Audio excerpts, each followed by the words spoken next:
हरे कृष्ण।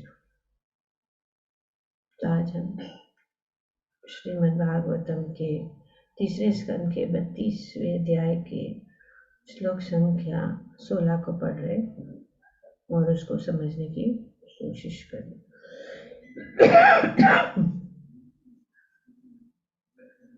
तो यहाँ पे भगवान कपिल अपनी माता देवहूति से कहते हैं कि जो लोग इस संसार के प्रति अत्यधिक आसक्त है वे अपने नियत कर्मों को बड़े ही ढंग से तथा अत्यंत श्रद्धापूर्वक संपन्न करते हैं। वे ऐसे नियत कर्मों को कर्मफल की आशा से करते हैं। तो श्री प्रभुपाद जी अपने तात्पर्य में बताते हैं कि भागवत के श्लोक में तथा अगले 6 श्लोकों में अत्यधिक आसक्त लोगों की आलोचना हुई है।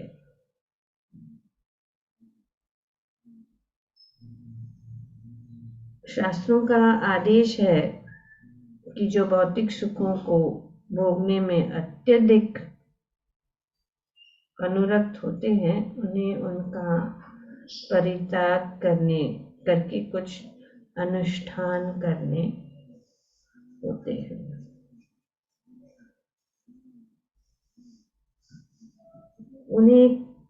उनका उद्देश्य यही है, वे बहुत अच्छी तरह से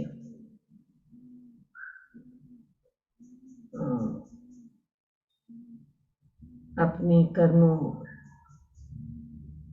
का पालन करते हैं, श्रद्धा पूर्वक अपने नियत कर्मों को करते हैं और ये धर्म और वेदों के अनुसार ये करते हैं। लेकिन उद्देश्य यही है। क्या उद्देश्य है? कर्मफल की आशा। अगर हम कर्म कर रहे हैं या अनेक अनेक प्रकार की पूजा कर रहे हैं और हम अनेक अनेक विधि विधानों से का पालन कर रहे हैं तो हमें स्वर्ग की प्राप्ति होगी और हमें इन जो भी कार्य हम करते हैं, जो भी अनुष्ठान हम करते हैं, वे इसके बदले में हमें कुछ प्राप्त होगा।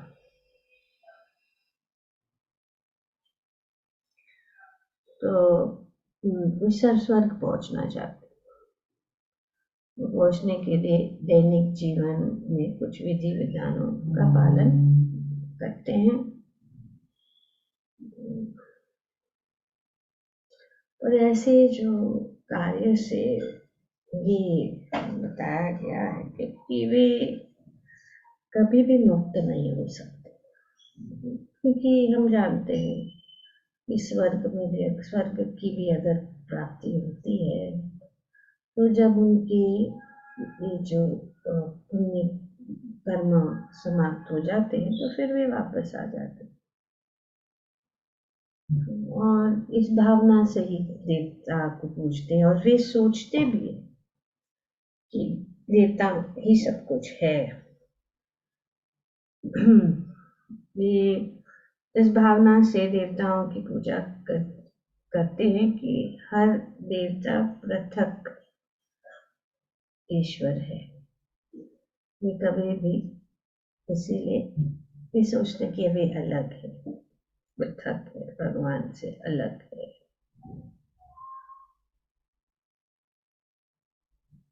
तो इसीलिए वे वैकुंठ नहीं पहुंच पाए या वैकुंठ नहीं पहुंच सकते।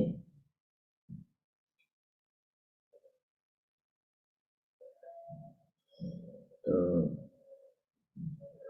श्रीमद् भगवद गीता में भी भगवान कहते हैं कि अहम सर्वस्य प्रभवो मत्तः सर्वं प्रवर्तते इति मत्वा भजन्ते मां बुद्ध भाव समन्वितम्। कि एक्चुअली सभी जो समस्त आध्यात्मिक तथा भौतिक जगत के कारण भगवान है, भगवान ही मूल है। पर वे भगवान को नहीं मानते, उनके अंशों को मानते। देवता भी भगवान के अंश है, उन्हीं से सब कुछ जो भी हम इस भौतिक जगत में देखते हैं सभी भगवान से उत्पन्न। और भगवान स्वयं भगवद गीता चतुर्श्लोकी भगवद गीता में भगवान बताते हैं भौतिक तथा आध्यात्मिक जगतों के मूल श्री कृष्ण ही है।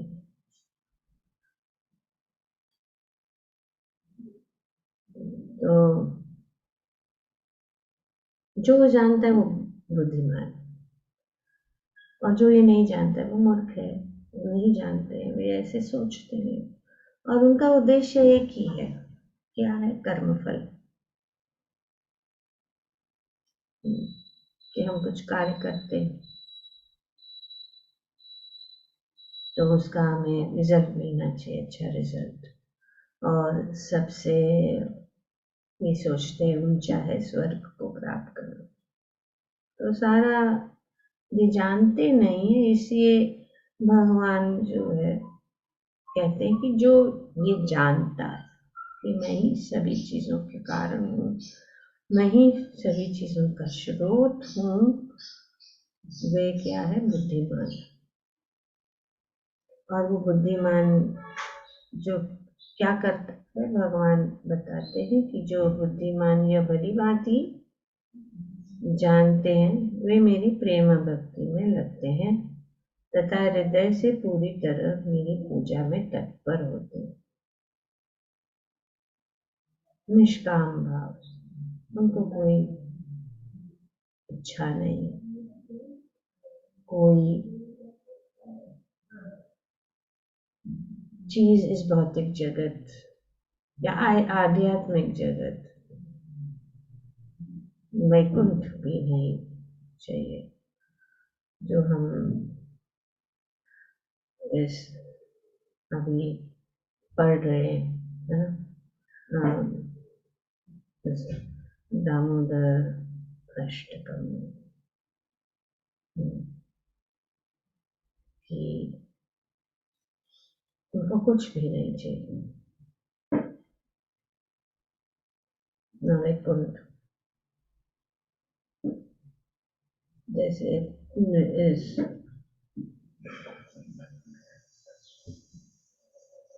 दामोदर अष्टकम में सत्यव्रत मुनि भी ये प्रार्थना में कि वरम देव मोक्षाम न न चन्य बने हम वैश्वर अपनी। और कोई वर नहीं चाहिए, कोई भी इच्छा नहीं है। तो फिर क्या चाहिए? इदम तेव पूर्णाथ गोपाल सदा में मनसा विरसते। तो ये भक्त जो भगवान भगवत गीता में कि वो जो भली भांति ये जान लेता है वो मेरी प्रेम भक्ति में लगते हैं, हृदय से पूरी तरह मेरी पूजा में तत्पर रहते। तो सभी जितने भी देवता है ये सब भगवान से उत्पन्न है, और शास्त्रों में भी ये प्रमाण है। उपनिषदों में ये बताया गया कि नारायण ब्रह्म जायते, नारायण प्रजापति प्रजायते, नारायण इंद्रो जायते, नारायण अष्ट वसवो जायते, नारायण एकादश रुद्र जायते, नारायण द्वादश आदित्य। तो सब जो है इनसे उत्पन्न है। नारायण से ब्रह्मा उत्पन्न होते हैं, नारायण से प्रजापति उत्पन्न होते हैं, नारायण से इंद्र और 8 वसु उत्पन्न होते हैं, और नारायण से ही 11 रुद्र तथा 12 आदित्य उत्पन्न होते हैं। और ये नारायण भी भगवान कृष्ण के अंश है। और पूरा वैदिक जो साहित्य स्वीकार करते हैं कि कृष्ण ही ब्रह्मा जी, शिव जी और अन्य समस्त देवताओं के स्रोत, तो ये जानते नहीं है, भी ऐसे सोचते हैं कि अलग है, पृथक मतलब। तो यहाँ पे इस श्लोक में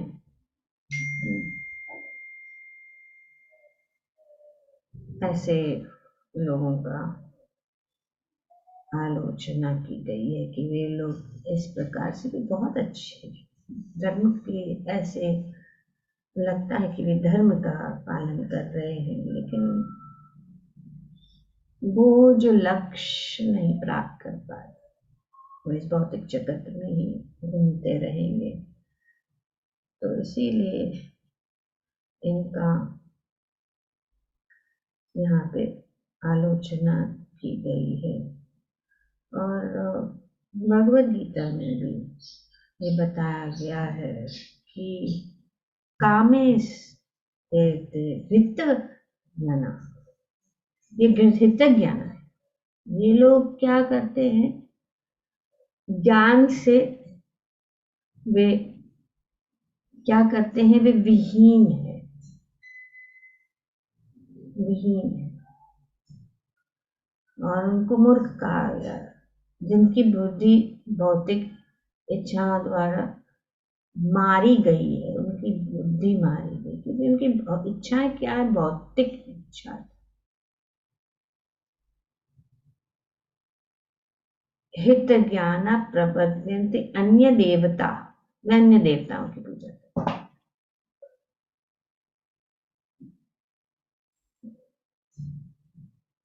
तम तम नियम आस्थय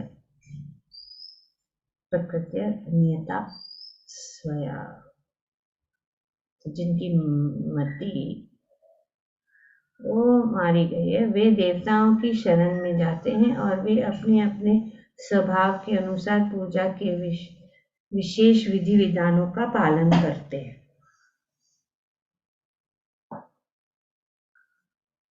तो अब ये भगवद गीता में भगवान बताते हैं, और विस्तार रूप से अभी यही बात कपिल मुनि जो है श्रीमद् भागवतम में बताया। तो ये तत्व से हमें जानना है, जो बात बताई गई है, और विस्तार रूप से, जैसे कि सूत्र है भगवद गीता में, सूत्र है, और उसको और विस्तार रूप से सांख्य योग के दर्शन के द्वारा भगवान कपिल मुनि की माता को बता रहे, जो समस्त भौतिक कल्मश से मुक्त हो चुके हैं, वे भगवान की शरण ग्रहण करते हैं और उनकी भक्ति में तत्पर होते हैं, जो भगवान 10वें स्कंद में भी बताते हैं भगवद गीता के।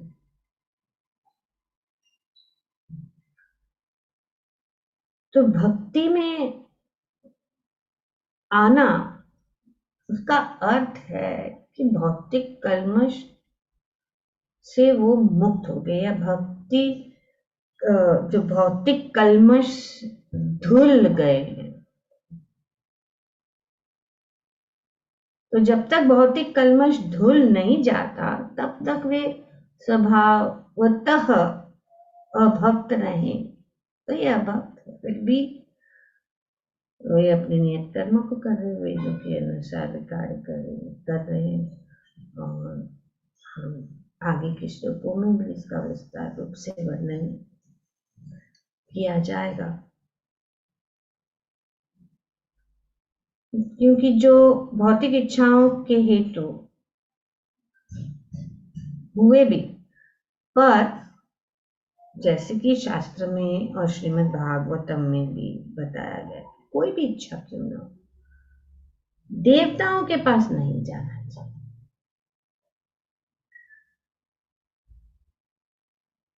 क्योंकि भौतिक इच्छाओं के होते हुए भगवान की ओर उन्मुख होना चाहिए। वे बहिरंगा प्रकृति द्वारा आकृष्ट नहीं होते। तो यहाँ पे बताया गया है कि जो भौतिक इच्छाओं के होते हुए भी भगवान की ओर उन्मुख होते हैं, वे बहिरंगा प्रकृति द्वारा आकृष्ट नहीं होते, क्योंकि वे सही उद्देश्य की ओर अग्रसर करें। उद्देश्य यही है भगवान की प्राप्ति, भगवान को प्रसन्न करना, भगवान की शरणागत होना। और श्रीमद् भागवतम में भी ये कहा गया कि अकाम सर्व काम हुआ, मोक्ष काम उदारति, तीव्रेण भक्ति योगेन यजत पुरुषं परम। चाहे हमें कोई इच्छाएं है या नहीं, इच्छा तो सब में होती है। हम इस भौतिक जगत में हैं तो हमारी इच्छाएं होती है, पर फिर भी हमें सिर्फ भगवान श्री कृष्ण की शरण ग्रहण करनी चाहिए। भागवतम में आदेश कि मनुष्य को चाहिए कि स्वयं को वासुदेव के प्रति समर्पित करे और उनकी पूजा करे, चाहे वे भौतिक इच्छाओं से रहित हो या भौतिक इच्छाओं से पूरित हो या भौतिक कल्मश से मुक्ति चाहता है। वे जो है भगवान अकाम सर्व काम। तो इसीलिए यहाँ पे आदेश दिया गया है श्रीमद् भगवत गीता में भी और श्रीमद् भागवतम में भी कि हमें हमेशा भगवान की ही शरण ग्रहण करनी चाहिए, भगवान की ही पूजा करनी चाहिए। क्योंकि कामनाएं तो है ही, जैसे हम अभी ये इस दामोदर महीने में हम ये पढ़ रहे हैं, दामोदर अष्टकम में कि कामना है, नहीं चाहिए वर्त, लेकिन कामना क्या है? इदम देव पूर्णात्, ये हमारी इच्छा है। भक्तों की इच्छा यही है कि भगवान के सुंदर मुख कमल का दर्शन, तो उनके दर्शन ही इच्छा है, तो ये इच्छा। और जब भगवान का दर्शन, क्यों ये मार्ग, क्यों भगवान कहते हैं अकाम सर्व काम होगा? क्योंकि जब हम भगवान की शरणागत हो जाते हैं, हमारे अंदर भौतिक इच्छाएं होती है, तो हम भगवान के शरणागत हो जाते हैं। तो जब हम भगवान पूर्ण जो है शुद्ध है, तो जब हम भगवान की सेवा, भगवान की पूजा, भगवान की भक्ति करते हैं, तो हम भी शुद्ध हो जाते हैं, हमारा शुद्धिकरण हो जाते हैं। जो हमारे अंदर कामनाएं हैं, वो कामना क्या होती है? वो नष्ट हो जाती। उदाहरण है ध्रुव महाराज, हम देखते हैं तो उनकी भौतिक कामना थी, तो इसीलिए नारद मुनि ने उनको कहा कि तुम्हें भगवान श्री कृष्ण या वासुदेव की पूजा करनी चाहिए। उन्होंने मंत्र भी दी, ओम नमो भगवते वासुदेव। और ध्रुव महाराज ने क्या चाहते थे? ध्रुव महाराज अपने परदादा से भी बड़ा राज्य प्राप्त करना चाहते थे। जैसे जैसे उन्होंने भगवान का नामों का उच्चारण किया, भगवान की भक्ति की, तपस्या की, भगवान प्रसन्न हो गए। उनके सामने प्रकट हो।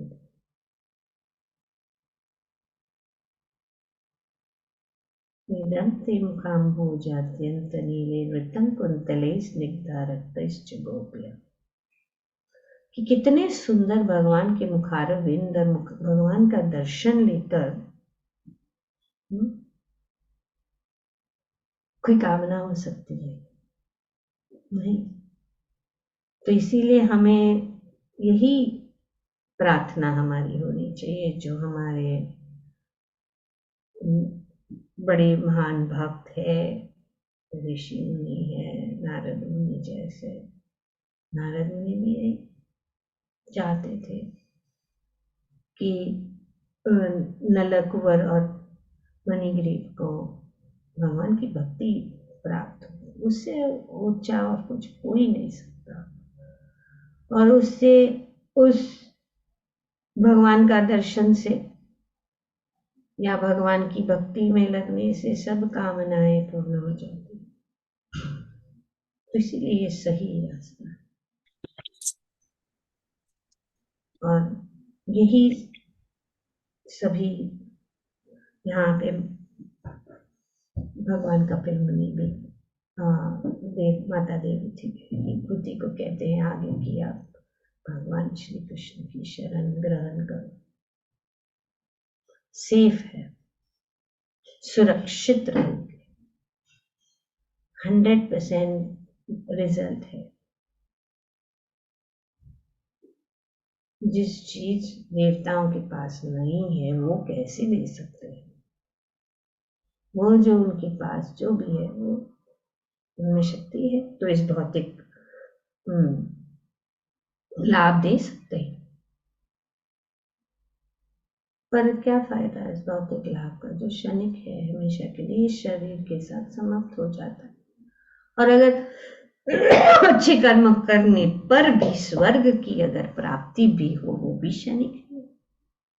पुण्य कर्म खत्म होने के बाद फिर से वापस आना पड़ेगा।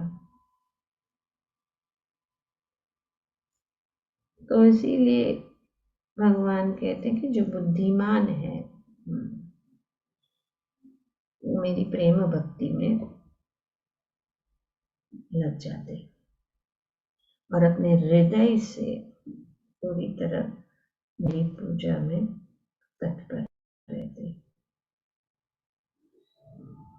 तो इस बात को समझाने के लिए भगवान अनेक अनेक श्लोकों द्वारा हमें ये बता रहे हैं कि हमारा लक्ष्य यही होना चाहिए, वैकुंठ। जो लोग इस भावना से देवताओं की पूजा करते हैं कि हर देवता पृथक ईश्वर है, वे कभी भी वैकुंठ नहीं जा पाते। उन लोगों की बात तो दूर रही, जो अपनी भौतिक दशा सुधारने के लिए केवल कर्म करते हैं, वे भी नहीं जा सकते। तो यहाँ पे इस श्लोक द्वारा भगवान कपिल बता रहे। ग्रंथराज श्रीमद् भागवतम की जय। ओम तत्सत। Thank you very much.